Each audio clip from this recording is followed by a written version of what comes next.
अब इसी सीक्वेंस में बच्चे जो हमारा नेक्स्ट टॉपिक है वो है ट्रांसपिरेशन। आप छोटी क्लासेस से पढ़ते आ रहे हैं ट्रांसपिरेशन को। ऐसा बताया जाता है कि प्लांट के जो एरियल पार्ट्स हैं, aerial parts of the plant, वहां से वाटर का लॉस होता है in the form of water vapours, और वाटर वेपर्स की फॉर्म में वाटर का जो लॉस हो रहा है इसे ही हम ट्रांसपिरेशन नाम देते हैं। तो transpiration is the loss of water from the aerial part of the plants in the form of water vapours. तो ट्रांसपिरेशन की वजह से प्लांट में पानी की कमी आती है, लेकिन वो कमी फुलफिल कर दी जाती है बाय द रूट्स, क्योंकि रूट कंटिन्यू वाटर को एब्जॉर्ब भी करती रहती है। Loss of water in the form of vapours from the aerial parts like fruits, flowers, leaves, stem, मतलब aerial parts of the living plant is known as transpiration. Transpiration is the loss of water vapors from the aerial part of the plants. Transpiration is an essential evil. Curtis नाम के scientist हैं जो ये कहते हैं कि transpiration होना जरूरी है, एसेंशियल, लेकिन बुरा है, बुराई है, evil. Essential evil, which one? Transpiration. किसने कहा? कर्टिस ने। इविल क्यों है, बुराई क्यों है? बुराई इसलिए है बच्चे क्योंकि वाटर का क्या हो रहा है? लॉस। एसेंशियल क्यों है? क्योंकि ट्रांसपिरेशन होने की वजह से ही, प्लांट से वाटर का लॉस होने की वजह से ही प्लांट के सिस्टम में वाटर की नीड डेवलप होती है, और प्लांट सिस्टम में या प्लांट बॉडी में जो वाटर की नीड डेवलप होती है उस नीड की वजह से ही प्लांट सॉइल से वाटर को एब्जॉर्ब कर पाता है, और उस वाटर के साथ बहुत सारे मिनरल्स वगैरह भी आ जाते हैं। साथ ही साथ ट्रांसपिरेशन कहां से होता है? एरियल पार्ट से। एरियल पार्ट से वाटर कहां से एब्जॉर्ब हो रहा है? नीचे से। तो यहां से जितना वाटर एब्जॉर्ब होगा ना बेटा एरियल पार्ट से, उतना ही वाटर रूट क्या करेगी? एब्जॉर्ब करेगी। फिर रूट से शूट की तरफ, एरियल पार्ट्स की तरफ, जाइलम के थ्रू वाटर का क्या बनेगा? एक फ्लो बनेगा, और उस फ्लो से जाते हैं कौन? मिनरल्स और एसेंशियल कंपोनेंट्स। इसका मतलब ट्रांसपिरेशन होना जरूरी है क्योंकि इसकी वजह से एक फ्लो बनता है पानी का।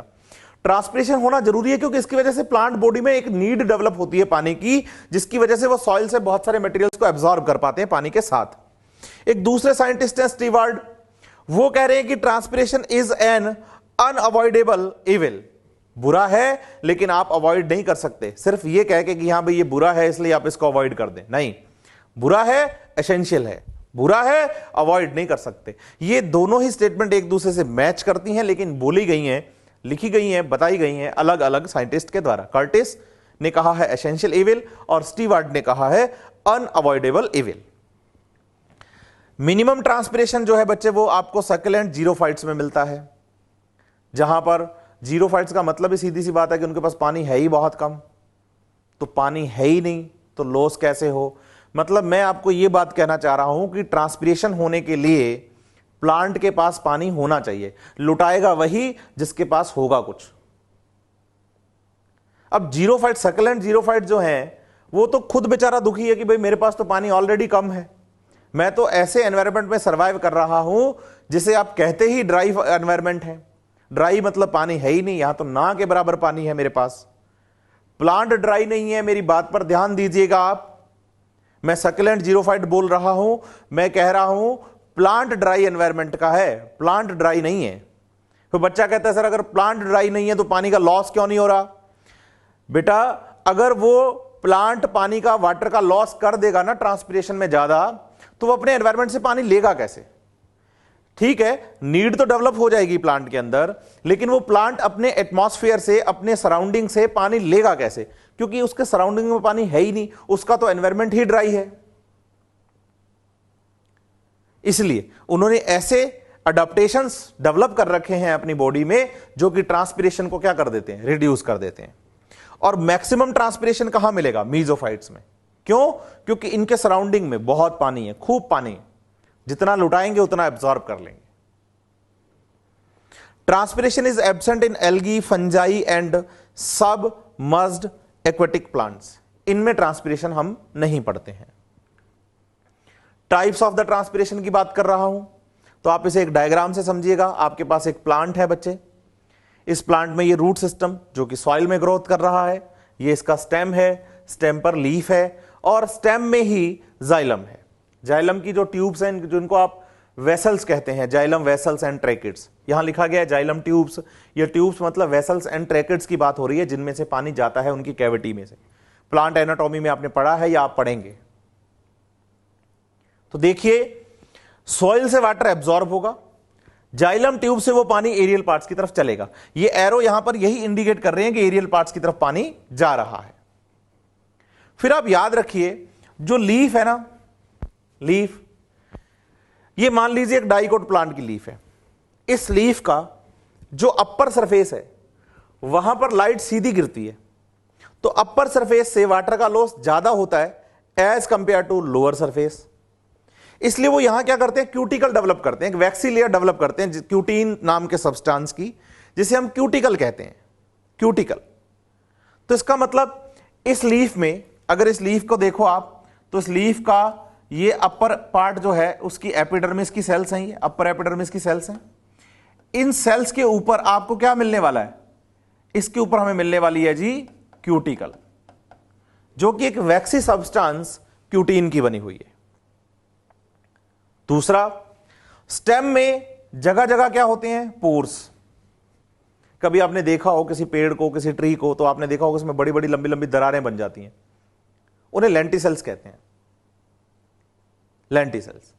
इसके अलावा जो लीफ है, लीफ की एपिडर्मिस, चाहे लोअर हो अपर हो, हमें उससे कोई मतलब नहीं है, एपिडर्मिस है, उस एपिडर्मिस में पोर्स होते हैं बच्चे, उन पोर्स को हम स्टोमेटा कहते हैं। तो ट्रांसपिरेशन कहां कहां से होता है, ट्रांसपिरेशन स्टोमेटा से होता है, ट्रांसपिरेशन क्यूटिकल में से भी होता है। क्यूटिकल वाटर लॉस को कम करती है, रोकती नहीं है, ध्यान देना मेरी बात पर। प्लांट ने ऐसा कोई अडेप्टेशन डेवलप नहीं किया है जो ट्रांसपिरेशन को बंद कर दे। क्यों? क्योंकि हम कह के आए हैं कि ट्रांसपिरेशन होना जरूरी है, आप अवॉइड नहीं कर सकते। तो जितने भी अडेप्टेशंस आज तक डेवलप हुए हैं ना प्लांट बॉडी के अंदर, वो ट्रांसपिरेशन को रिड्यूस करने के लिए हुए हैं, बंद करने के लिए नहीं। करवाना तो पड़ेगा ही हमें ट्रांसपिरेशन। तो ध्यान दीजिए, ट्रांसपिरेशन स्टोमेटा से होता है, ट्रांसपिरेशन क्यूटिकल से भी होता है और ट्रांसपिरेशन लेंटिसेल से भी होता है। तो इसका मतलब हमारे पास ट्रांसपिरेशन के तीन टाइप हैं, तीन टाइप हैं। किसके? ट्रांसपिरेशन के। पहला टाइप है स्टोमेटल ट्रांसपिरेशन, स्टोमेटा से होने वाला। लीफ के एपिडर्मिस में जो पोर पाए जाते हैं, स्टोमेटा पाए जाते हैं, वहां से जो वाटर का लॉस होता है उसे हम स्टोमेटल ट्रांसपिरेशन कहते हैं। और यह बात याद रखिए बच्चे, आप 50 to 90% जितना भी ट्रांसपिरेशन टोटल 100% हो रहा है, उसमें से मैक्सिमम ट्रांसपिरेशन स्टोमेटा से ही होता है। और आप याद रखिए, इस चैप्टर में जब हम आगे ट्रांसपिरेशन को पढ़ेंगे ना, तो डिटेलिंग हम स्टोमेटल ट्रांसपिरेशन की ही करेंगे, पहला टाइप का। दूसरा है क्यूटिक्यूलर ट्रांसपिरेशन। क्यूटिक्यूलर ट्रांसपिरेशन मींस इस क्यूटिकल से वाटर का लॉस होना। ये अबाउट 9 to 9.9% ट्रांसपिरेशन होता है।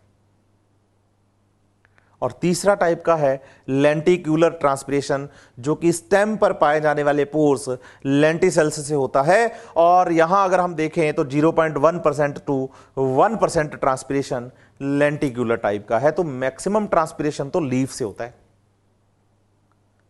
आप कह रहे हैं 90% के लमसम ट्रांसपिरेशन हो रहा है स्टोमेटा से और 9% के लमसम हो रहा है क्यूटिकल से, तो लेंटिसेल से तो 1% ही हुआ ना। तो मैक्सिमम ट्रांसपिरेशन कहां से हो रहा है बेटा?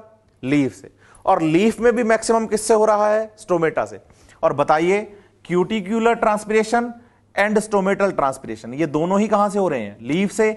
इसलिए दोनों ही टाइप के ट्रांसपिरेशन को हम फॉलियर ट्रांसपिरेशन कह सकते हैं, because both type of the transpiration हो रहा है कहां से? लीफ से। चलिए, हम लीफ की डिटेलिंग कर रहे हैं क्योंकि हम लीफ से होने वाले ट्रांसपिरेशन को पढ़ने वाले हैं, और उसमें भी सबसे ज्यादा स्टोमेटा करता है, तो हमने डिटेलिंग स्टोमेटा के बारे में करनी है। देखिए बच्चे, ये हमारे पास एक लीफ का टीएस है। इस लीफ में ये लीफ की अपर एपिडर्मिस है, इसके ऊपर क्यूटिकल भी रहेगी, ये इसकी लोअर एपिडर्मिस है। साथ ही साथ आप देखिए अपर एपिडर्मिस पर क्या प्रेजेंट है? क्यूटिकल प्रेजेंट है। ये स्टोमेटा है, ये जो पोर दिख रहे हैं ना आपको, ये जो पोर दिख रहा है, ये पोर स्टोमेटा है, ये वाले पोर्स। लेकिन इन पोर्स को कवर करने वाली जो सेल्स हैं एपिडर्मल सेल्स, उन सेल्स को हम गार्ड सेल्स कहते हैं। मतलब स्टोमेटा एक पोर लाइक स्ट्रक्चर है। ये जो बीच में पोर दिख रहा है ना आपको, ये पोर क्या है? स्टोमेटा। लेकिन ये जो साइडों में हाथ जो मेरे हैं ये क्या है? इस पोर के चारों तरफ की सेल्स, बोलिए गार्ड सेल्स। और इस स्टोमेटा के इस पोर के जस्ट पीछे की तरफ एक लार्ज इंटरसेलुलर स्पेस है लीफ के अंदर, इसे हम कहते हैं हाइपोस्टोमेटल कैविटी या सब स्टोमेटल कैविटी। और साथ ही साथ आप देखिए कि इस प्लांट में ये जाइलम है। अब ट्रांसपिरेशन होगा कैसे? लीफ के जाइलम में जो वाटर है ना, वो वाटर सेल्स में जा रहा है, सेल्स से वाटर इंटरसेलुलर स्पेस में आ रहा है, स्पेस से सेल्स में जा रहा है, सेल्स में से हाइपोस्टोमेटल कैविटी में, और हाइपोस्टोमेटल कैविटी से वो पानी स्टोमेटा के थ्रू यहां से बाहर निकल जाएगा। लेकिन आप एक बात समझना, मेरी बात पे ध्यान देना। मैं आपको समझा रहा हूं पानी जाइलम से सेल्स में, सेल्स से इंटरसेलुलर स्पेस में, फिर सेल्स में, सेल्स से इंटरसेलुलर स्पेस में, फिर बाहर। इसको ऐसे नहीं समझना, इसको ऐसे समझिए कि जो पानी इंटरसेलुलर स्पेस में था वो पानी यहां से निकलकर पहले कहां गया? एटमॉस्फेयर में। इसका मतलब हाइपोस्टोमेटल कैविटी में पानी कम हो गया। अब जितना पानी हाइपोस्टोमेटल कैविटी में कम हुआ है वो पानी इन सेल्स में से निकलकर हाइपोस्टोमेटल कैविटी में आएगा। अब हाइपोस्टोमेटल कैविटी में जो पानी कम हुआ था वो पानी तो पूरा किसने कर दिया? सेल्स ने। अब इन सेल्स के पास पानी कहां से आएगा? इन सेल्स के पास पानी आएगा इनके आसपास के इंटरसेलुलर स्पेस से। आप देख पा रहे होंगे इन सेल्स के ऊपर यहां एक लाइट ब्लू कलर आपको जो दिखाई दे रहा है ना बच्चे, वो वाटर की एक थिन फिल्म है इन सेल्स के ऊपर। क्योंकि जैसे जैसे ये पानी को हाइपोस्टोमेटल कैविटी में सेल्स भेजती रहेंगी ना, वैसे वैसे इनकी सरफेस पर जो बाहर फिल्म बनी हुई है पानी की, वो पानी के मॉलिक्यूल्स, वाटर के मॉलिक्यूल्स इन सेल्स के अंदर आते रहेंगे। और जो वाटर का लॉस यहां से होगा वो ये सेल्स पूरी कर देंगी, और जो वाटर का लॉस इन सेल्स में होगा वो ये जाइलम पूरा कर देगा। तो इसका मतलब हमें फ्लो यहां से नहीं कि जाइलम से सेल, सेल से intercellular space, then cell, then hypostomatal cavity, then outer space. नहीं, ऐसे नहीं याद करना। ऐसे याद करिए कि पानी पहले हाइपोस्टोमेटल कैविटी से बाहर निकलेगा। जितना पानी हाइपोस्टोमेटल कैविटी से बाहर निकला है उसको फुलफिल करेगी सेल, और सेल को फुलफिल करेगा उसका इंटरसेलुलर स्पेस, और इंटरसेलुलर स्पेस में पानी आसपास की सेल्स में से आया होगा, और इनके पास पानी जाइलम से आया होगा, और जाइलम के पास पानी रूट से आया होगा। तो ये एक सीक्वेंस बनेगी। तो आप यहां से वाटर लॉस पढ़ना स्टार्ट करिएगा स्टूडेंट्स। अब तक हम पढ़ के आए हैं ट्रांसपिरेशन के बारे में। हमने कहा कि ट्रांसपिरेशन प्लांट के एरियल पार्ट से होता है, और एरियल पार्ट में भी हमने कहा कि मेनली लीव से मैक्सिमम जो ट्रांसपिरेशन हो रहा है, और लीफ में भी मैक्सिमम स्टोमेटा से। तो आज अब हम जो बात करने वाले हैं वो अब हम बात करने वाले हैं स्टोमेटा की स्ट्रक्चर के बारे में। देखिए, स्ट्रक्चर ऑफ स्टोमेटा की अगर हम बात करें तो सबसे पहला पॉइंट तो हमें ये याद रखना है कि लीफ की जो एपिडर्मिस है उसमें पोर लाइक स्ट्रक्चर्स हैं, जिनको हमने क्या बोला है? Stomatas. Stomata are found on the aerial delicate organs and on the surface of the leaf in the form of minute pores. इस बात का ख्याल रखें, स्टोमेटा कुछ और नहीं, एक पोर है जो आपको स्टेम पर, लीफ पर मिलेगा। लीफ पर मिलेगा, कौन मिलेगा? स्टोमेटा। इसके अलावा डेलिगेट ऑर्गन्स पर क्या प्रेजेंट है? स्टोमेटा प्रेजेंट है क्या वास्तव में? पोर लाइक स्ट्रक्चर है। जब एक स्टोमेटा की बात करते हैं तो आप बताइए कि स्टोमेटल पोर, जो कि एक माइन्यूट पोर है, surrounded by the two specialised epidermal cells. देखिए, हमने यह कहा है कि stomata are found in the aerial part और the surface of the leaf. अगर आप सरफेस ऑफ द लीफ की बात कर रहे हैं तो सरफेस ऑफ लीफ कौन है? एपिडर्मिस। और एपिडर्मिस में सेल्स हैं। तो जो स्टोमेटल पोर है ना एक, उस पोर को चारों तरफ से कौन कवर कर रहा है? सेल्स कवर कर रही हैं। उन स्पेशलाइज्ड एपिडर्मल सेल्स को जो कि लीफ की एपिडर्मिस में है, और उस माइन्यूट पोर, स्टोमेटल पोर को चारों तरफ से कवर कर रही हैं, उन सेल्स को हम नाम दे रहे हैं गार्ड सेल्स। ये गार्ड सेल्स किडनी शेप्ड हैं, जिसको हमने रेनिफॉर्म बोला है, और बीन शेप्ड हैं। या फिर आप बोल दें ये क्रिसेंट शेप में है। तो गार्ड सेल्स की जो शेप आपको याद करनी है वो याद करनी है कैसी, किडनी शेप्ड, रेनिफॉर्म बोल दिए, बीन शेप्ड या क्रिसेंट शेप आप बोलेंगे। गार्ड सेल्स में क्लोरोप्लास्ट होते हैं। देखिए आप याद रखिएगा, जब भी आप बात करें एपिडर्मल सेल्स की तो आप बताइए एपिडर्मल सेल्स का ये कैरेक्टरिस्टिक फीचर है कि उनमें क्लोरोप्लास्ट नहीं होते। बच्चा कहता है हमने लीफ में क्लोरोप्लास्ट पढ़े हैं, बिल्कुल पढ़े हैं। जब आप लीफ में क्लोरोप्लास्ट पढ़ते हैं या लीफ की स्ट्रक्चर, इंटरनल स्ट्रक्चर आप आगे चल के पढ़ेंगे तो आप पाएंगे कि क्लोरोप्लास्ट हम बताते हैं मीजोफिल सेल्स में, एपिडर्मल सेल्स में क्लोरोप्लास्ट नहीं होते हैं। लेकिन आप बताइए कि गार्ड सेल्स ऐसी स्पेशलाइज्ड एपिडर्मल सेल्स हैं जिनमें कि क्लोरोप्लास्ट प्रेजेंट होते हैं। इसका मतलब यह हो गया कि differ from other leaf epidermal cells in this character, इस फीचर में, इस कैरेक्टर में, इस कैरेक्टरिस्टिक फीचर में ये गार्ड सेल्स दूसरी एपिडर्मल सेल्स से अलग हैं। मींस हैं तो गार्ड सेल्स एपिडर्मल सेल्स ही, लेकिन दूसरी जो नॉर्मल एपिडर्मल सेल्स हैं उनसे अलग है। क्यों? क्योंकि उनमें प्रेजेंट है क्लोरोप्लास्ट। किनमें? एपिडर्मल सेल्स में। कौन से वाली में? गार्ड सेल्स में, जो कि स्टोमेटल पोर को चारों तरफ से कवर करती हैं। एक स्टोमेटा की स्ट्रक्चर की अगर हम बात करें तो जो ब्लू कलर में आपको दिखाई दे रही है ना बच्चे, ये bean shape, reniform, crescent shape या किडनी शेप जो सेल्स दिख रही हैं ब्लू कलर में, ये है गार्ड सेल्स। कितनी? 2। तो सेंटर में कौन है? ये स्टोमेटल पोर है। ये वाला जो हिस्सा है ना, ये वाला, ये खाली जगह, ये स्टोमेटल पोर है। और इस एपिडर्मल सेल्स को चारों तरफ से, मतलब हैं तो एपिडर्मल सेल्स ही गार्ड सेल्स भी, तो गार्ड सेल्स को चारों तरफ से दूसरी नॉर्मल एपिडर्मल सेल्स कवर करके रखती हैं, जिनको हमने क्या बोला है? सबसिडरी सेल्स बोल दीजिए, सेकेंडरी सेल्स बोल दीजिए, हेल्प सेल्स बोल दीजिए। क्या गार्ड सेल्स एपिडर्मल सेल्स नहीं है? बिल्कुल हैं, बट गार्ड सेल्स स्पेशलाइज्ड हैं, स्पेशलाइज्ड। लेकिन ये जो दूसरी सेल्स हैं आसपास की एपिडर्मल सेल्स, वो नॉर्मल एपिडर्मल सेल्स हैं। तो जो नॉर्मल एपिडर्मल सेल्स हैं उनको तो हमने बोल दिया subsidiary cells, help cells, secondary cells. लेकिन जो सेल्स स्टोमेटल पोर को चारों तरफ से कवर कर रही हैं उन सेल्स को हमने नाम दिया है गार्ड सेल्स, जो कि हमने बोला है कि बीन शेप है, रेनिफॉर्म है, किडनी फॉर्म है या फिर क्रिसेंट शेप हमने इनकी बताई है। देखिए इन गार्ड सेल्स में 2 टाइप की वॉल आपको याद करनी है। जो वॉल तो स्टोमेटल पोर के पास है उसको बोलेंगे इनर वॉल, और जो वॉल स्टोमेटल पोर से दूर है उसे बोलेंगे आउटर वॉल। तो बताइए गार्ड सेल्स की ये आउटर वॉल है जो कि थिन एंड इलास्टिक है, ये सेंटर में ये स्टोमेटल पोर है। इस स्टोमेटल पोर के पास में जो वॉल है उसे बोलेंगे इनर वॉल, जो कि थिक है और इलास्टिक है। इसका मतलब गार्ड सेल्स जो हैं एपिडर्मल सेल्स हैं, लेकिन दूसरी एपिडर्मल सेल्स से अलग हैं। कैसे? बोलिए, एक तो शेप में अलग है। एपिडर्मल सेल्स की जो शेप है ना, नॉर्मल एपिडर्मल सेल्स जिनको मैं सबसिडरी सेल्स कह रहा हूं, उनसे गार्ड सेल की शेप स्पेशल है। हमने बोला है कि भाई बीन शेप है, क्रिसेंट शेप है। दूसरा, जो एपिडर्मल सेल्स हैं, सबसिडरी सेल्स हैं, उनकी सेल वॉल थिकनेस में यूनिफॉर्मिटी शो करती है, मतलब कि जो सेल वॉल है वो चारों तरफ से एक जैसी मोटी है। लेकिन गार्ड सेल्स की सेल वॉल जो है वो थिकनेस में यूनिफॉर्मिटी शो नहीं करती है। एक ही सेल के अंदर सेल वॉल की अलग अलग थिकनिंग है।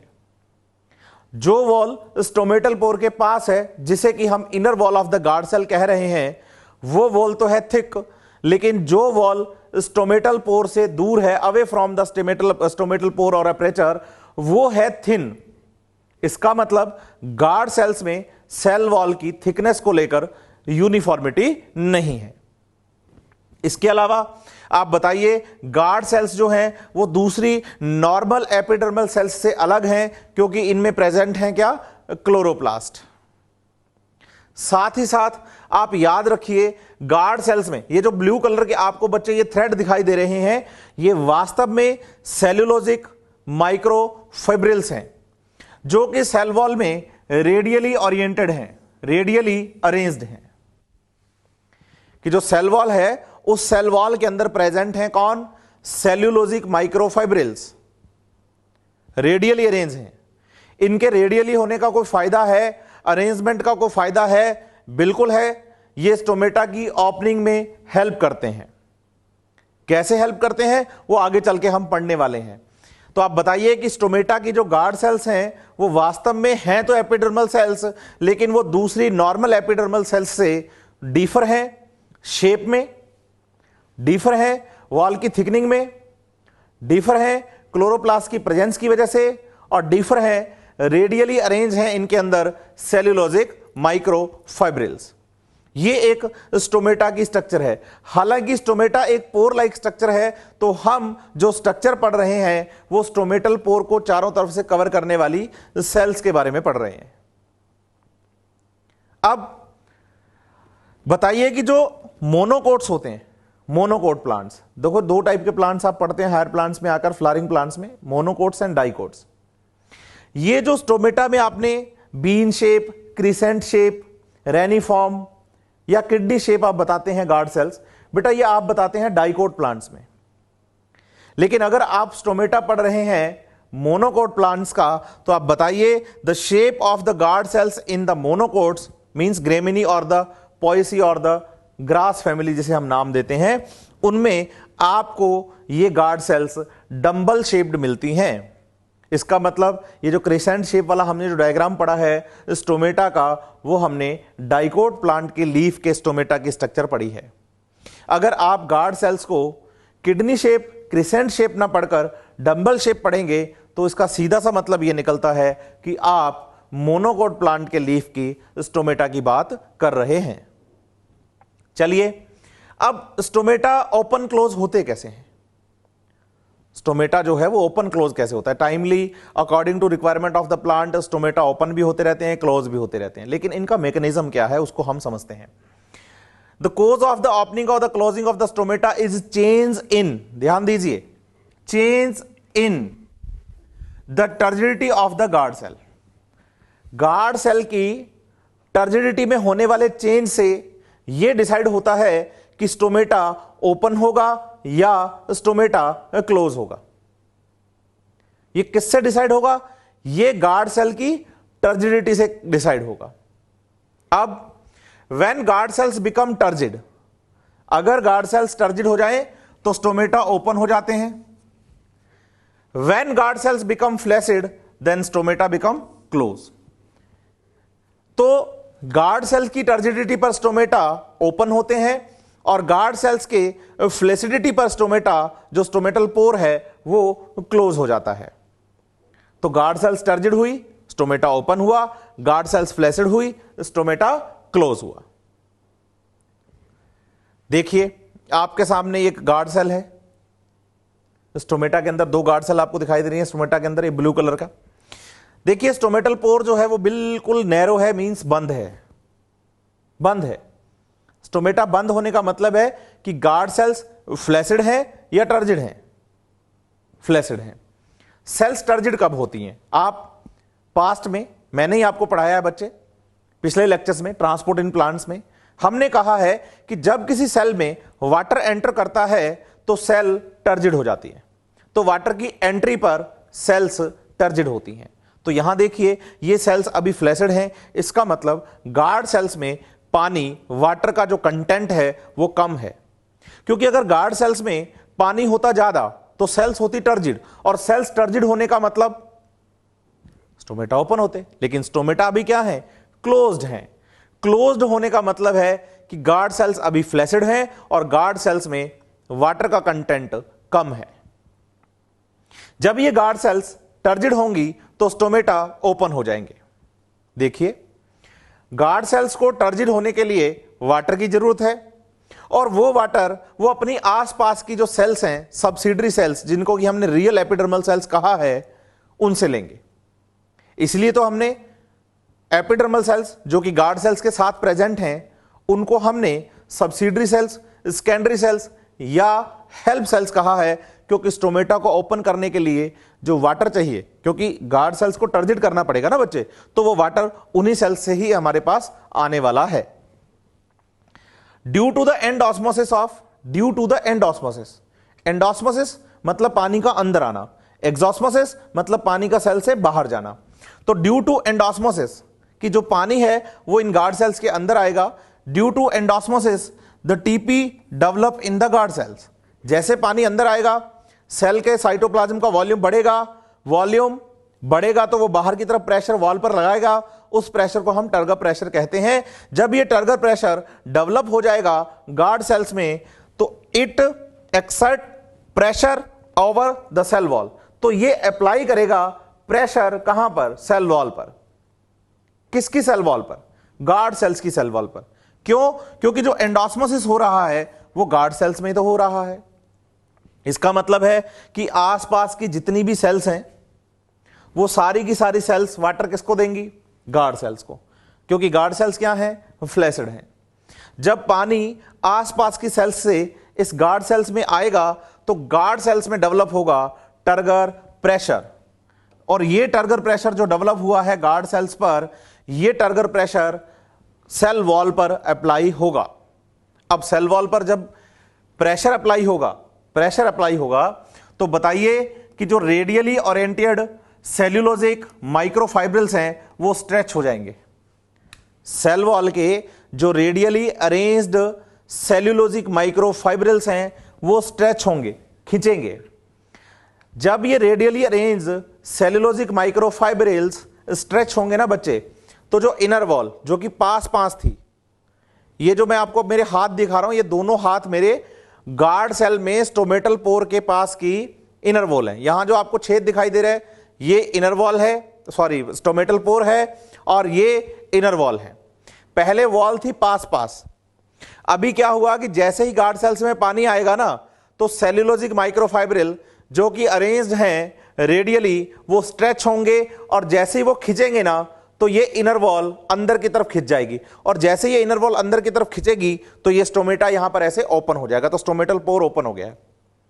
लेकिन अगर इनमें से पानी निकल जाए बाहर, किसमें से? गार्ड सेल्स में से, तो गार्ड सेल्स में जो टर्गर प्रेशर अप्लाई हुआ है वो फिर से कम हो जाएगा, जो स्ट्रेच हुए सेल्यूलोजिक माइक्रोफाइब्रिल हैं वो फिर से लूज हो जाएंगे, और ये वॉल्स फिर से पास आ जाएंगी। इसका यह मतलब हुआ कि गार्ड सेल्स अगर रियल में किडनी शेप में हो तभी स्टोमेटा ओपन होगा।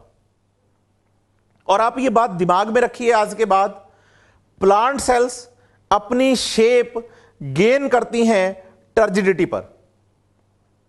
प्लांट सेल जो है जब वो टर्जिड होती हैं तो अपनी रियल शेप में आ जाती हैं।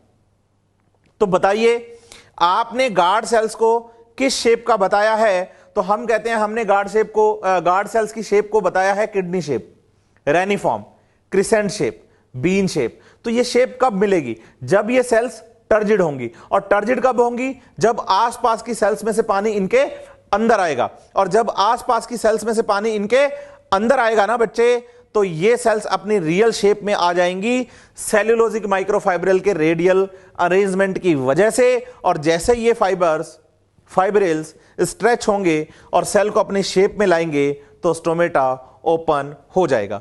किस वजह से होगा? टर्गर प्रेशर की वजह से, क्योंकि जब किसी सेल में टर्गर प्रेशर डेवलप होता है तो हम कहते हैं सेल टर्जिड है, और जब सेल टर्जिड होती है तभी वो अपनी रियल शेप में होती है। तो जैसे ही पानी अंदर आया आसपास की सेल से, सेल में टर्गर प्रेशर डेवलप हुआ, टर्गर प्रेशर डेवलप होने की वजह से स्टोमेटा पूरी तरह से ओपन हो जाता है। क्यों ओपन हो जाता है? क्योंकि सेल्यूलोजिक माइक्रोफाइब्रिल्स यहां पर स्ट्रेच हो गए हैं। तो बताइए आसपास की एपिडर्मल सेल्स से अगर पानी अंदर आया है गार्ड सेल्स के तो स्टोमेटा ओपन हो जाएंगे, और जब स्टोमेटा को होना हो क्लोज तो आसपास की सेल्स में से जो पानी गार्ड सेल के अंदर आया था वो पानी वापस गार्ड सेल से निकलकर आसपास की epidermal cells, subsidiary cells, help cells में वापस चला जाता है। तो गार्ड सेल्स फिर से फ्लैसिड हो जाती हैं, और गार्ड सेल्स के फ्लैसिड होने की वजह से स्टोमेटा क्लोज हो जाएंगे। तो स्टोमेटा के ओपन होने के लिए गार्ड सेल का टर्जिड होना जरूरी है, और स्टोमेटा के क्लोज होने के लिए गार्ड सेल्स का फ्लैसिड होना जरूरी है। फ्लैसिड होंगी या टर्जिड होंगी ये गार्ड सेल्स होंगी, लेकिन इनको टर्जिड करना है या फ्लैसिड करना है, तो पानी देना है या पानी लेना है, ये आसपास की सेल्स करती हैं, इसलिए हम उनको हेल्प सेल्स भी कह देते हैं। जब आप स्टोमेटा के ओपनिंग और क्लोजिंग की बात करते हैं बच्चे, तो पानी का अंदर आना गार्ड सेल्स के या पानी का बाहर जाना, गार्ड सेल्स का टर्जिड होना या गार्ड सेल्स का फ्लैसिड होना, ये गार्ड सेल्स की फिजियोलॉजिकल मेटाबॉलिक रिएक्शंस पर डिपेंड करता है। हम कहते हैं कि गार्ड सेल्स टर्जिड हो रही हैं तो इसका मतलब उनकी फिजियोलॉजिकल एक्टिविटीज इस टाइप की चल रही हैं कि वो पानी को अपनी तरफ खींचेंगी, और जब स्टोमेटा को बंद होना होता है तो गार्ड सेल्स की फिजियोलॉजिकल एक्टिविटीज इस टाइप से, इस प्रकार से चल रही हैं कि वो पानी को देना चाहेंगी। और सबसे मोस्ट एक्सेप्टेड जो मॉडल है ना बच्चे, मोस्ट एक्सेप्टेड थ्योरी जो है ना स्टोमेटा के ओपनिंग और क्लोजिंग के लिए, वो है active K+H+ ion exchange theory और the active potassium transport mechanism. इसे हम पढ़ेंगे, ये हमारे मॉड्यूल में गिवन है। हमें एनसीईआरटी में इसके बारे में कोई भी बात नहीं की गई है, लेकिन आपके मॉड्यूल में आपको इसे बहुत अच्छे से समझाया गया है। हम उन्हीं बातों के बारे में यहां पर डिस्कस करने वाले हैं। This is the modern and the most accepted theory of the stomatal opening. First of all Fujino नाम के साइंटिस्ट हैं जिन्होंने ऑब्जर्व किया influx of the K+ ions in the guard cells during the stomatal opening. ये बात याद रखिए बच्चे, अगर आपसे क्वेश्चन पूछा जाए कि स्टोमेटा ओपनिंग के टाइम पर पोटेशियम आयंस गार्ड सेल्स में एंटर करते हैं या गार्ड सेल्स से बाहर जाते हैं, तो हम कहते हैं during the opening of stomata जो पोटेशियम आयंस हैं वो इनफ्लक्स का मतलब है गार्ड सेल्स के अंदर आते हैं। Detail study of this phenomena was done by Levitt नाम के साइंटिस्ट ने इस फिनोमिना की डिटेल स्टडी की थी, लेकिन पहली बार इसके बारे में हमें बताया फ्यूजिनो नाम के साइंटिस्ट ने था। According to him stomata open by the following mechanism. चलिए इस मैकेनिज्म की बात करते हैं जो कि हमारे मॉड्यूल में गिवन है। आपके मॉड्यूल में बच्चे इस मैकेनिज्म का ये डायग्राम किया गया है। ये पूरा जो होल डायग्राम आपको दिखाई दे रहा है ये एक गार्ड सेल का फिगर है, और गार्ड सेल के लिए ये इसकी इनर वॉल है और ये इसकी आउटर वॉल है।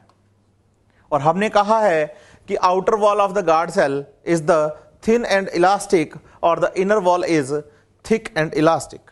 तो आप देखिए, आपको थिक डार्क कौन सी दिखाई दे रही है, डार्क ब्लैक कौन सी दिखा दे रही है, इनर वॉल हमें थिक दिखाई दे रही है। देखिए गार्ड सेल्स में फोटोसिंथेसिस तो होता ही है। क्यों? क्योंकि गार्ड सेल्स में क्लोरोप्लास्ट प्रेजेंट है। उस फोटोसिंथेसिस से क्या बनता है? कार्बोहाइड्रेट बनता है, और यह कार्बोहाइड्रेट आगे कन्वर्ट होता है पीईपी में। हाउ? तो हमने कार्बोहाइड्रेट को फॉस्फोइनॉल पाइरुवेट में कन्वर्ट किया ग्लाइकोलाइसिस में। मिड में हमने 9 रिएक्शन पढ़ लो, अब 10th रिएक्शन में पाइरुविक एसिड बन जाता है, 9th रिएक्शन में पीईपी बनाया हमने।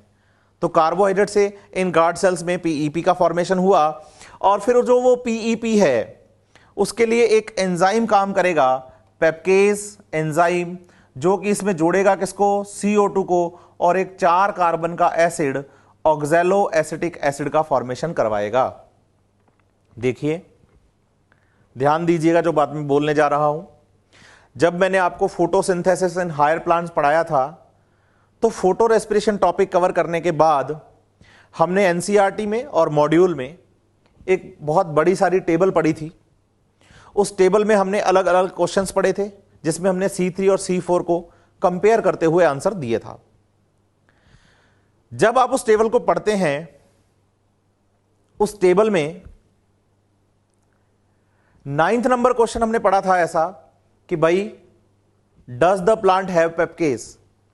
तो हमें पता है पेप्केज एंजाइम C4 प्लांट्स में तो काम करता है C4 साइकिल के लिए, तो हमने उसके लिए C4 के लिए तो यस बोला था, लेकिन हमने C3 के लिए आंसर नो दिया था। लेकिन मॉड्यूल जब हमने पढ़ा बहुत अच्छे से तो हमने पाया कि इस क्वेश्चन का आंसर यस है। Does the plant have PEPcase? क्या C3 प्लांट में पेप्केज होता है? हां जी। क्या C3 प्लांट में पेप्केज फोटोसिंथेसिस में काम करता है? नहीं। तो पेप्केज होता है। अब बच्चे के दिमाग में वहां बात आती है कि सर पेप्केज अगर C3 प्लांट में प्रेजेंट है तो कहां है? तो आज देखिए ना आप, ये गार्ड सेल चाहे C3 प्लांट की हो और चाहे C4 प्लांट की हो, इन गार्ड सेल्स में पेप्केज एंजाइम तो होगा जो कि स्टोमेटा की ओपनिंग के लिए हमें हेल्प करवाएगा। तो देखिए फोटोसिंथेसिस से कार्बोहाइड्रेट बना, ये कार्बोहाइड्रेट आगे कन्वर्ट हुआ है पीईपी में, फॉस्फोइनॉल पाइरुवेट में, और फॉस्फोइनॉल पाइरुवेट में कार्बन डाइऑक्साइड जुड़ी है in the presence of enzyme PEPcase और बना है 4 कार्बन का एक एसिड ऑक्सैलो एसिटिक एसिड। अब ये जो ऑक्सैलो एसिटिक एसिड है बच्चे, वो आगे एक दूसरे एसिड मैलिक एसिड में कन्वर्ट हो जाता है। ये सारी की सारी केमिकल रिएक्शंस गार्ड सेल्स में चल रही हैं। ऑक्सैलो एसिटिक एसिड किस में कन्वर्ट हो गया है? मैलिक एसिड में कन्वर्ट हो गया है। जब ये मैलिक एसिड में कन्वर्ट होता है तो मैलिक एसिड है, और एसिड वो होते हैं जो प्रोटॉन देते हैं, जो H+ आयन देते हैं। तो देखिए इस मैलिक एसिड ने मैलेट माइनस और H+ का फॉर्मेशन किया। इसका मतलब इस मैलिक एसिड में से एक प्रोटॉन निकल गया तो पीछे बचा कौन? Malate minus. हुआ क्या कि जो गार्ड सेल्स है ना, इन गार्ड सेल्स की मेम्ब्रेन में स्पेशल टाइप की ट्रांसपोर्ट प्रोटीन्स प्रेजेंट हैं। ये ट्रांसपोर्ट प्रोटीन स्टोमेटा के ओपनिंग के टाइम पर H+ आयंस को तो बाहर भेज देती है। तो अब देखिए मैलिक एसिड मैलेट माइनस और H+ में टूटा है, H+ आयंस बाहर चले गए, तो बताइए सेल में मैलेट माइनस की अमाउंट ज्यादा हो गई है। इसका मतलब इस गार्ड सेल में नेगेटिव चार्ज बढ़ गया है।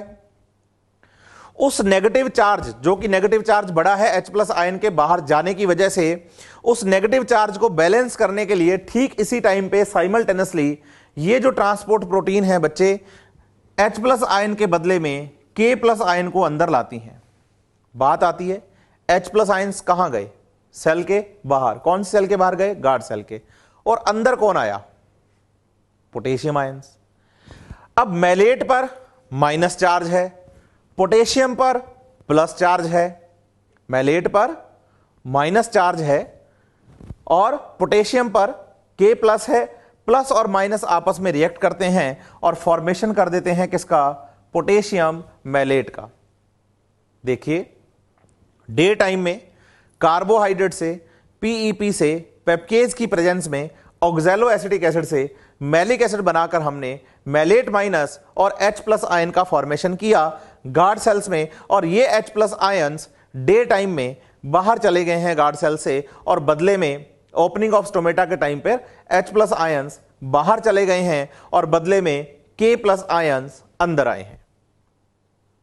और जब ये K+ आयंस अंदर आते हैं तो अंदर आने के बाद ये रिएक्ट करते हैं मैलेट माइनस के साथ और फॉर्मेशन हो जाता है पोटेशियम मैलेट का।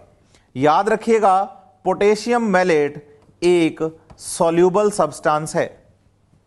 सॉल्यूबल सब्सटेंस होने का मतलब कि पोटेशियम मैलेट इस गार्ड सेल के साइटोप्लाज्म में एक सॉल्यूट की तरह काम करेगा, एक सॉल्यूट की तरह काम करेगा। जब ये सॉल्यूट की तरह काम करेगा ना बच्चे, तो आप देखिए स्टोमेटा की ओपनिंग के टाइम पर सेल के साइटोप्लाज्म में पोटेशियम मैलेट की अमाउंट बढ़ेगी, क्योंकि H+ जितने बाहर जा रहे हैं बदले में K+ आयंस उतने ही अंदर भी आ रहे हैं। तो जैसे पोटेशियम मैलेट बनेगा तो सॉल्यूबल सब्सटेंस पोटेशियम मैलेट की अमाउंट सेल के साइटोप्लाज्म में बढ़ेगी, तो सेल में सॉल्यूट की अमाउंट बढ़ेगी। और सेल में सॉल्यूट की अमाउंट बढ़ने का मतलब सीधा सा ये निकलता है कि सेल में OP जो है वो बढ़ जाएगा, राइज हो जाएगा। OP राइज होने का मतलब है DPD बढ़ेगा सेल का, वाटर की डिमांड बढ़ेगी सेल की।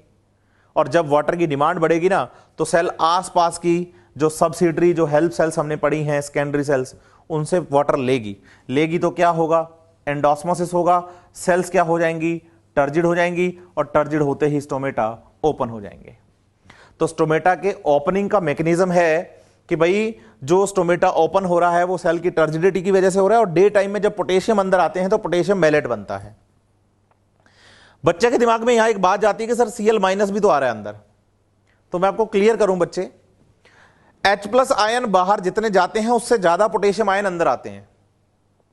जितने H+ आयन बाहर जा रहे हैं उससे ज्यादा पोटेशियम आयन अंदर आ रहे हैं। तो अंदर प्लस चार्ज ज्यादा ना हो जाए, इसलिए उस प्लस चार्ज को बैलेंस करने के लिए कैल्शियम आयंस भी साथ में क्या हो जाते हैं? अंदर आ जाते हैं, एक अदर प्रोटीन की हेल्प से, और वो भी पोटेशियम के साथ रिएक्ट करते हैं और स्टोमेटा को ओपन करने में हेल्प करते हैं। इसका मतलब ये हुआ कि पोटेशियम और क्लोराइड आयंस जो हैं वो इस गार्ड सेल में स्टोमेटा के ओपनिंग के टाइम पे अनायन कटायन बैलेंस करते हैं, मतलब माइनस और नेगेटिव का जो चार्ज है उसका बैलेंस करते हैं।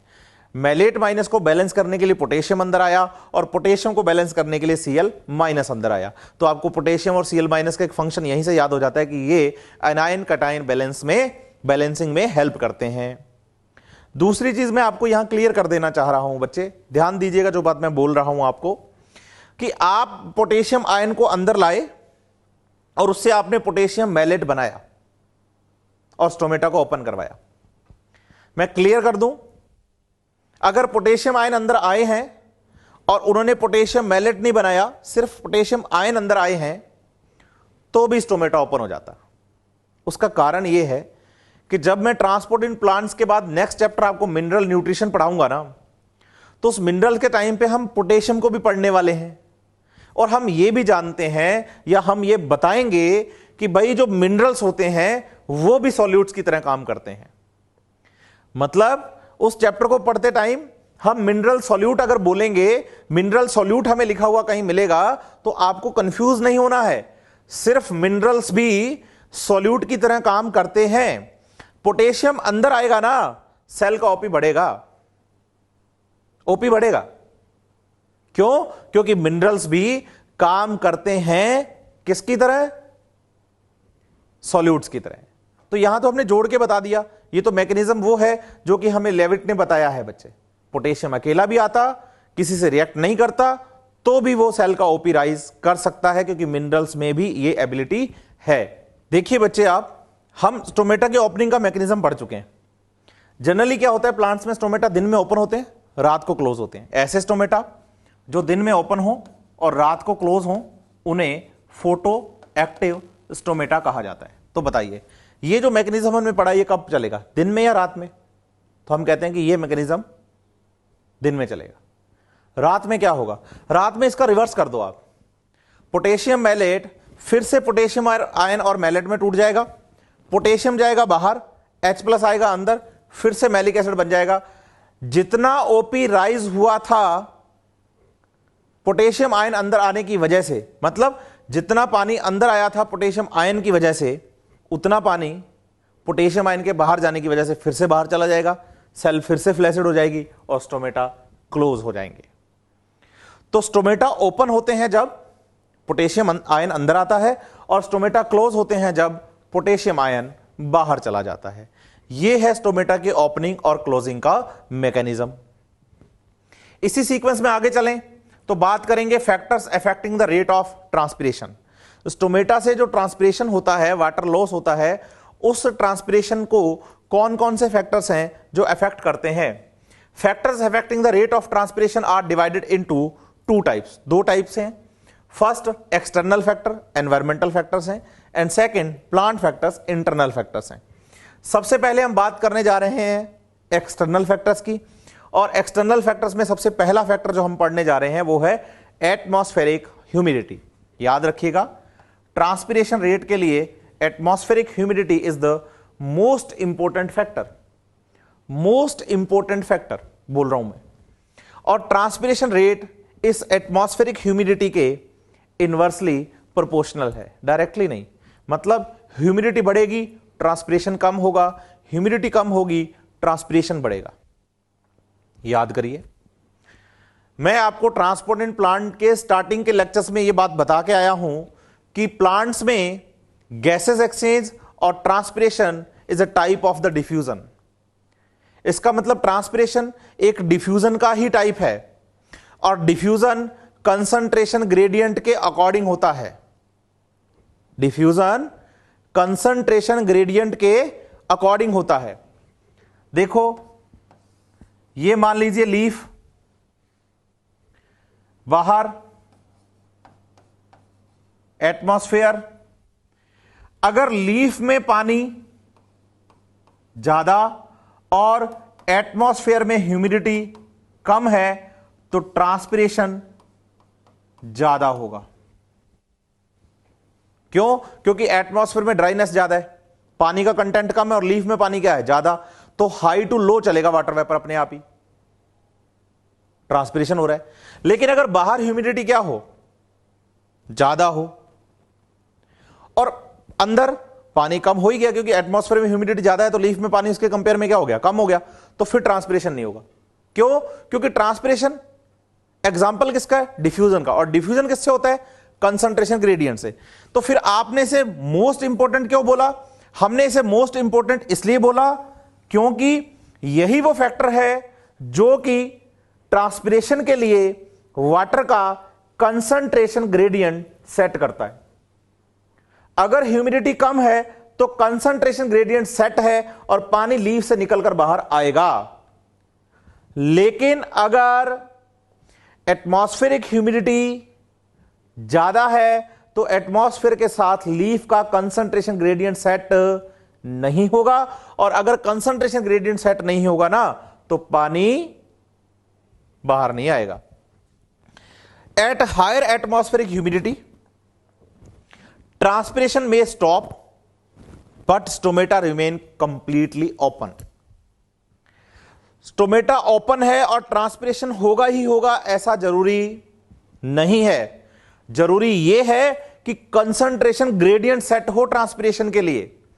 बाहर अगर एटमॉस्फेरिक ह्यूमिडिटी ज्यादा है, एटमॉस्फेयर में मॉइस्चर की अमाउंट ज्यादा है और स्टोमेटा ओपन है तो भी ट्रांसपिरेशन नहीं होगा, क्योंकि यहां कंसंट्रेशन ग्रेडियंट सेट नहीं हो पाया है। इसलिए आप एटमॉस्फेरिक ह्यूमिडिटी को ट्रांसपिरेशन रेट के लिए मोस्ट इंपॉर्टेंट अफेक्टिंग फैक्टर बताते हैं। देखिए अब जो नेक्स्ट फैक्टर है वो कौन सा है? टेम्परेचर। बताइए ट्रांसपिरेशन के टाइम पर वाटर का जो लॉस होता है वो वेपर्स की फॉर्म में होता है, और लिक्विड फॉर्म से वाटर गैस फॉर्म में कन्वर्ट होगा, वेपर फॉर्म में कन्वर्ट होगा, तो टेम्परेचर से होगा ना।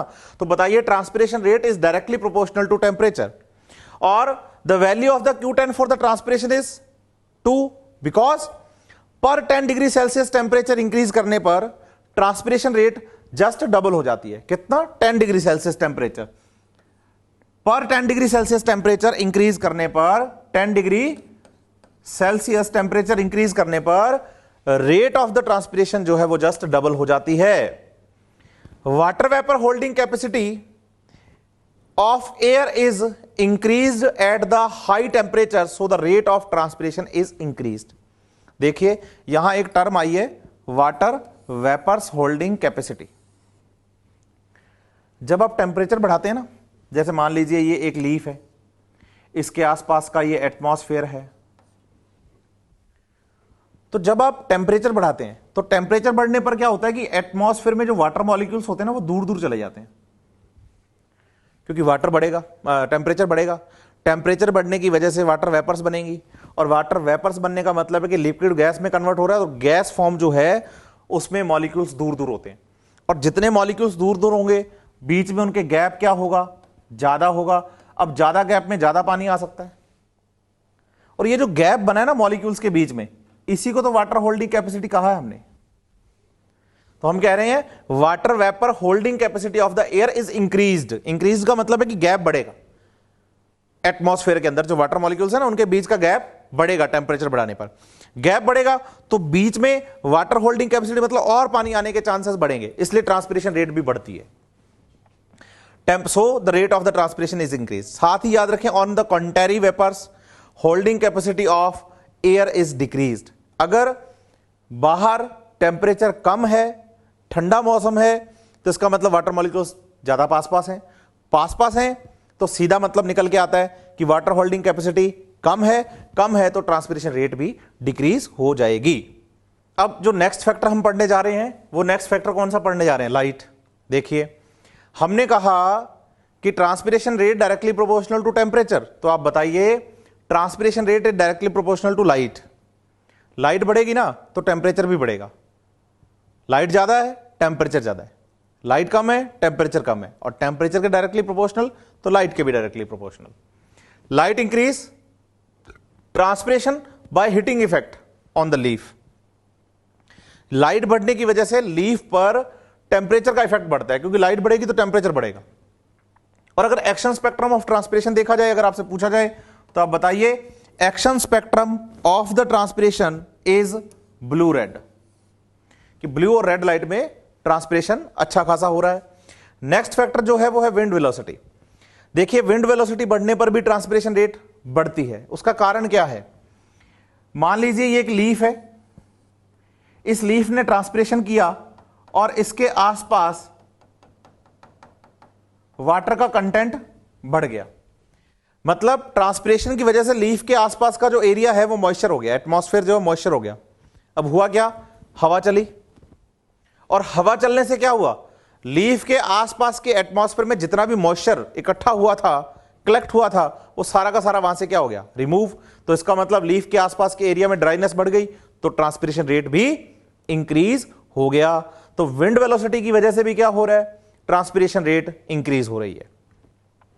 Transpiration increase with the increase in the wind velocity and vice versa, because wind remove the humid air. जो ह्यूमिड एयर इस एटमॉस्फेयर में थी लीफ के चारों तरफ, वो हवा के कारण, विंड वेलोसिटी बढ़ने के कारण वहां से हो गई है रिमूव, जो कि around the stomata, around the leaf थी। अब इसी सीक्वेंस में जो नेक्स्ट फैक्टर हम पढ़ने जा रहे हैं वो है एटमॉस्फेरिक प्रेशर। देखिए, एटमॉस्फेरिक प्रेशर के ट्रांसपिरेशन रेट जो है वो इनवर्सली प्रोपोर्शनल है, इनवर्सली प्रोपोर्शनल। ये एक लीफ है, इधर एटमॉस्फेयर है।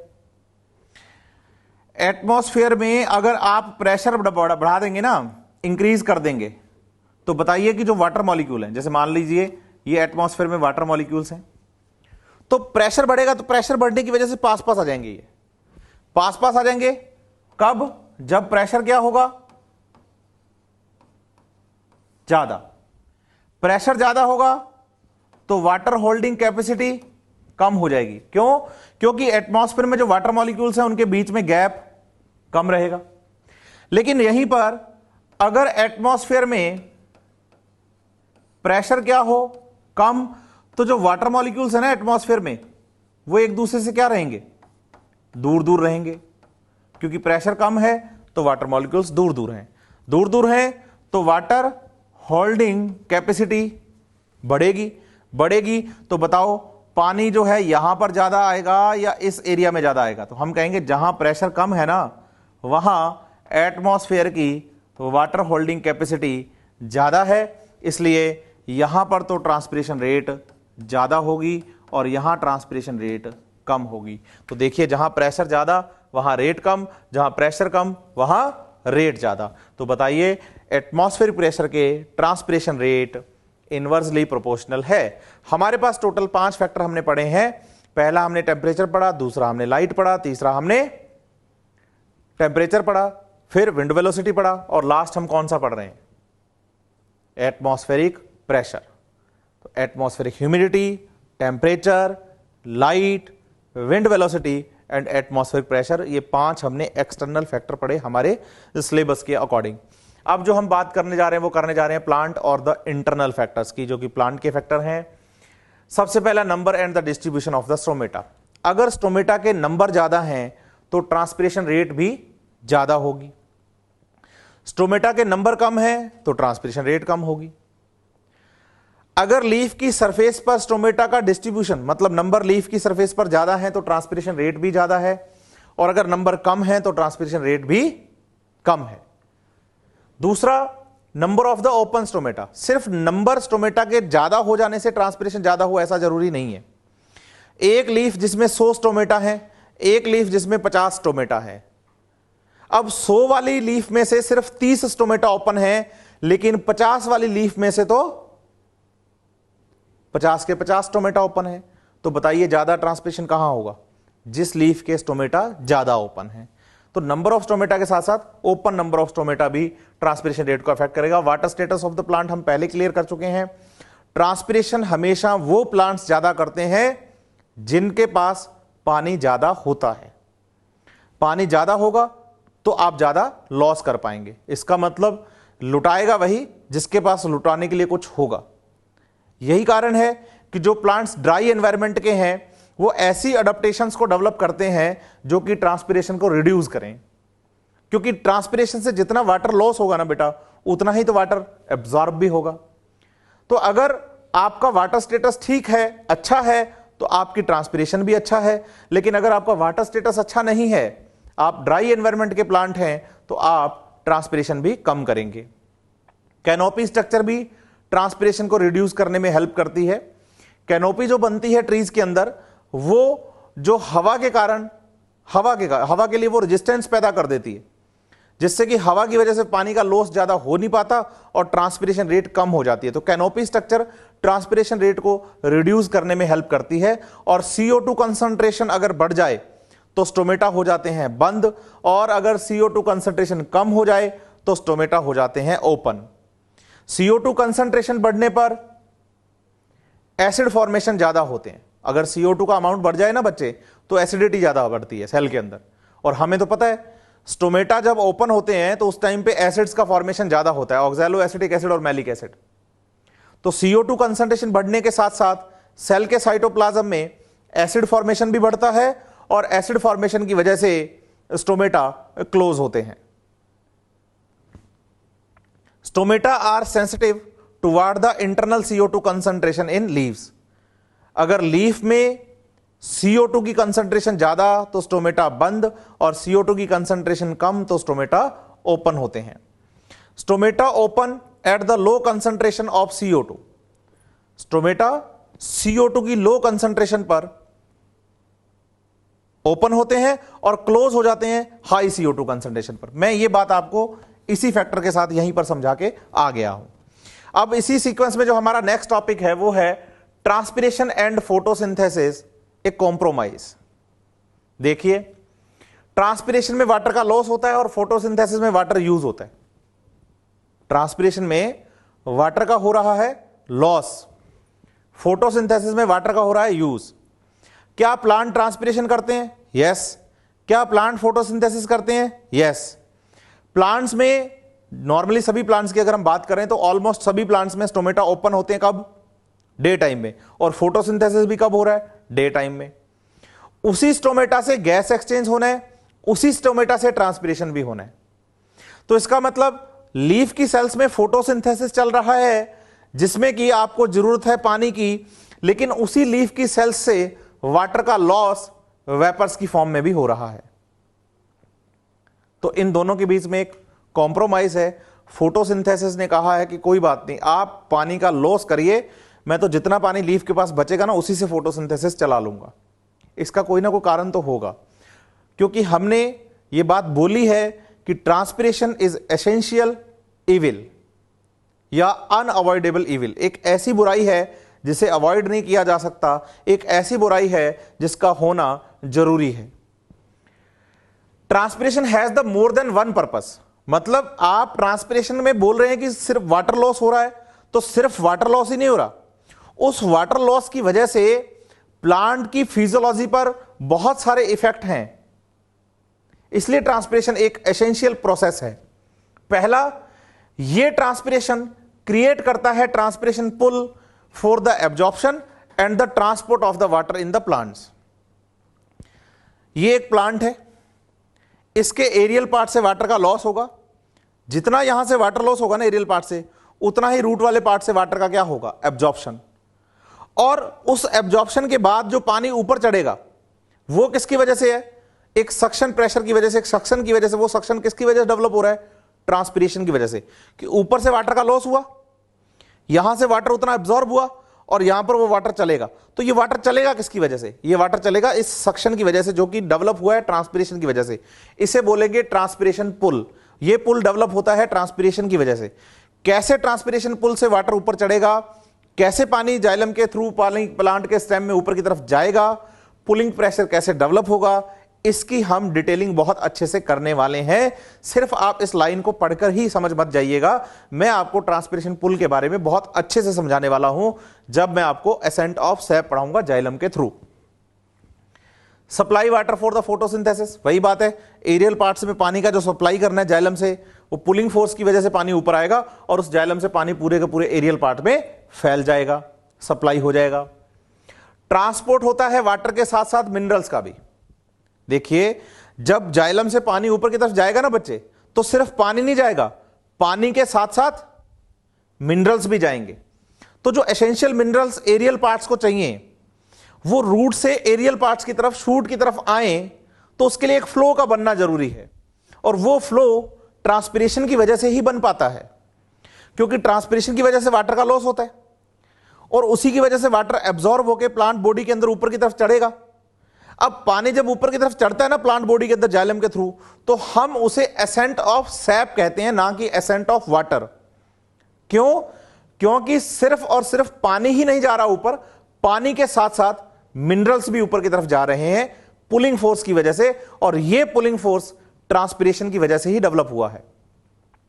साथ ही साथ आप यह भी याद रखिए कि जो ट्रांसपिरेशन है वो प्लांट की सरफेस को 10 से 15 डिग्री तक ठंडा कर देता है।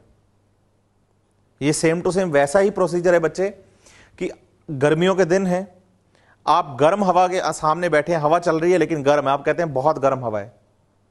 लेकिन अगर आप ऐसा करें कि अपने ऊपर एक जो दुपट्टा होता है ना, पतला कपड़ा, उसको पानी में भिगो के अपने ऊपर लेकर बैठ जाएं आप। जब आप उस पतले कपड़े को जो कि गीला किया हुआ है पानी से, तो आपके आसपास के एरिया में क्या हो गया? मॉइस्चर। वो जो गर्म हवा जब आएगी ना और उस कपड़े को क्रॉस करके आपकी बॉडी को टच करेगी, तो आपको वही हवा ठंडी लगने वाली है। ऐसा प्लांट के साथ भी हुआ है। प्लांट ने ट्रांसपिरेशन किया, अपने आसपास मॉइस्चर को बढ़ा दिया, तो गर्मी में जब गर्म हवाएं उस प्लांट को टकराएंगी ना, तो मॉइस्चर में से होती हुई जब जाएंगी तो उस प्लांट के टेम्परेचर को वो 10 से 15 डिग्री सेल्सियस तक कम कर देंगी। इसलिए तो पेड़ जितना घना होता है उसकी छाया उतनी ठंडी लगती है हमें। Maintain the shape and the structure of the plant by keeping the cell turgid. Transpiration की वजह से वाटर का लॉस हुआ है और ट्रांसपिरेशन की वजह से वाटर एब्जॉर्ब होकर प्लांट बॉडी में आ रहा है, और पानी अंदर आने की वजह से सेल्स टर्जिड होती हैं, और टर्जिड होने की वजह से सेल्स अपनी रियल शेप में आती हैं। तो ट्रांसपिरेशन का कोई एक काम नहीं है, transpiration more than one purpose के लिए हो रहा है। इसलिए फोटोसिंथेसिस कहता है कोई बात नहीं, जितना पानी है मैं उसी से काम चलाऊंगा। आप तो वाटर लॉस करना चाह रहे हैं तो करिए। क्यों? क्योंकि वाटर लॉस की वजह से, ट्रांसपिरेशन की वजह से प्लांट बॉडी में सिर्फ एक नहीं अनेक काम होने हैं। याद रखिए, एक एक्टिवली फोटोसिंथेसाइजिंग सेल या प्लांट, एक बहुत अच्छे से फोटोसिंथेसिस करता हुआ जो प्लांट है, उस प्लांट के लिए वाटर की बहुत ज्यादा जरूरी है। Insatiable need of for the water, पानी की जरूरत बहुत ज्यादा है। फोटोसिंथेसिस हो रहा है तो फोटोसिंथेसिस को हम लिमिटेड कह सकते हैं by the available water which can be swiftly depleted by the transpiration. देखिए, एक अच्छे तरीके से एक्टिवली फोटोसिंथेसिस करता हुआ कोई प्लांट है, उस प्लांट के लिए पानी की बहुत ज्यादा जरूरत है, और वो जरूरत पूरी होनी है वाटर के एब्जॉर्प्शन से, और वाटर का एब्जॉर्प्शन होना है ट्रांसपिरेशन की वजह से। ट्रांसपिरेशन होगा तो फोटोसिंथेसिस करते हुए प्लांट को रूट के थ्रू मिट्टी से, सॉइल से पानी भी मिलेगा, और पानी के साथ साथ एसेंशियल जो उसकी ग्रोथ के लिए मिनरल्स हैं वो भी उस तक चल के आएंगे।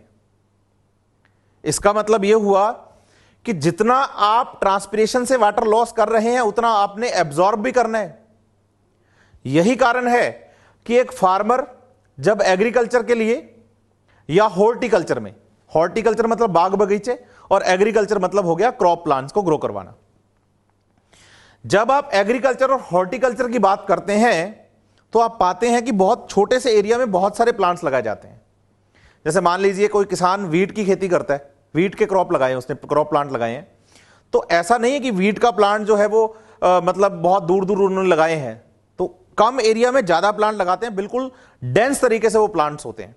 तो एरिया कम है, प्लांट्स ज्यादा हैं, यही कारण है कि ट्रांसपिरेशन होगा तो वाटर लॉस होगा, उतना ही पानी प्लांट को वापस चाहिए भी तो सही जितना लॉस हुआ है। इसलिए फार्मिंग के लिए पानी जरूरी है। तो फोटोसिंथेसिस करते हुए प्लांट के लिए पानी बहुत जरूरी है। तो एग्रीकल्चर और हॉर्टिकल्चर हम वहां सोच ही नहीं सकते जहां पानी नहीं है। बिना पानी के खेती करना संभव नहीं है, ऐसा हम कहते हैं। क्यों? क्योंकि जो प्लांट क्रॉप प्लांट हैं वो एक्टिवली फोटोसिंथेसिस करते हुए प्लांट हैं, क्योंकि वो हमें देकर जाएंगे फूड, और फूड बनता है फोटोसिंथेसिस से, और पानी जितना लॉस करेंगे उतना पानी हमें वापस चाहिए होगा। The humidity of the rainforest is largely due to the vast cycling of water from the root to leaf to atmosphere and back to the soil। तो ये सारी बातें हम कह रहे हैं कि जो रेन फॉरेस्ट होते हैं वहां पर भी पानी खूब पड़ा है, तो रेन फॉरेस्ट में प्लांट्स भी तो खूब सारे हैं। वाटर लॉस हुआ, वाटर वेपर ने जाकर क्या बनाए? क्लाउड्स बनाए, फिर से बारिश हुई, पानी सॉइल में आ गया, एब्जॉर्ब किया, फिर से ट्रांसपिरेशन से वेपर बन गया। इसलिए तो जहां हरियाली ज्यादा होती है, प्लांट्स ज्यादा होते हैं, वहां बारिश भी ज्यादा होती है। इसलिए तो रेन फॉरेस्ट हम डेंस फॉरेस्ट बताते हैं। तो वहां वेजिटेशन ज्यादा है, ट्रांसपिरेशन ज्यादा है, वेपराइजेशन ज्यादा है, वेपर ज्यादा, तो बादल ज्यादा बनेंगे, बारिश ज्यादा होगी। तो transpiration and photosynthesis is a compromise में आपको ये सारी बातें याद करनी है कि ट्रांसपिरेशन सिर्फ किसी एक पर्पज, सिर्फ वाटर लॉस के लिए ही नहीं होता। ट्रांसपिरेशन के दौरान वाटर लॉस से और भी बहुत सारे अच्छे अच्छे काम होते हैं प्लांट बॉडी के अंदर।